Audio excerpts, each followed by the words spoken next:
இன்றைக்கி இந்த வீடியோவில் ப்ரொக்கோலி எப்படி செய்கிறதுங்கிறத பார்ப்போம். இந்த ப்ரொக்கோலியை ஃபஸ்ட்டு என்ன பண்ணணும் அப்படின்னா, தண்ணியில் வந்து கொதிக்கிற தண்ணியில் ஒரு 10 நிமிஷம் கொதிக்க விடுங்க. ரொம்ப கொதிக்க விட்றாதீங்க, அப்படி இல்லைன்னா ப்ரொக்கோலி உடஞ்சிரும்.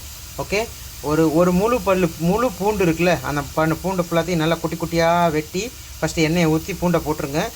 ப்ரொக்கோலி வெந்ததுக்கப்புறம் தண்ணியை வடிச்சிட்டு ப்ரொக்கோலியை எவ்வளோ பீஸாக வெட்ட முடியுமோ வெட்டி போட்டுருங்க.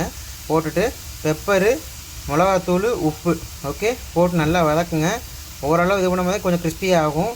நீங்கள் இன்னும் விட்டிங்கன்னா இன்னும் கிறிஸ்பியாக மாறும். எண்ணெய் கம்மியாக ஊற்றுங்க. ரொம்ப ஊற்றுனீங்கன்னா எண்ணெய் இது நிறையா குடிக்கும். ஏன்னா தண்ணியில் அவிச்சிருக்கிறதுனால எண்ணெய் பயங்கரமாக குடிக்கும். ஸோ அளவாக ஊற்றுங்க.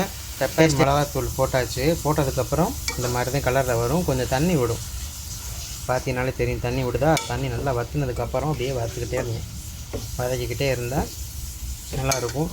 பெப்பர் தூளை விட சீரகம் பெப்பர் தூள் சேர்த்து போடுங்க. அது ஒரு டேஸ்ட்டு தனியாக இருக்கும், நல்லாயிருக்கும். இது புளிக்குழம்பு, அப்புறம் வந்து உங்களுக்கு வந்து தயிர் சாதம், இதுக்கெல்லாம் நல்லாயிருக்கும். ட்ரை பண்ணி பார்த்துட்டு கமெண்டில் சொல்லுங்கள். நெக்ஸ்ட் வீடியோ சந்திக்கலாம். பாய். சப்ஸ்கிரைப் பண்ண மறந்துடாதீங்க ஃப்ரெண்ட்ஸ். பாய்.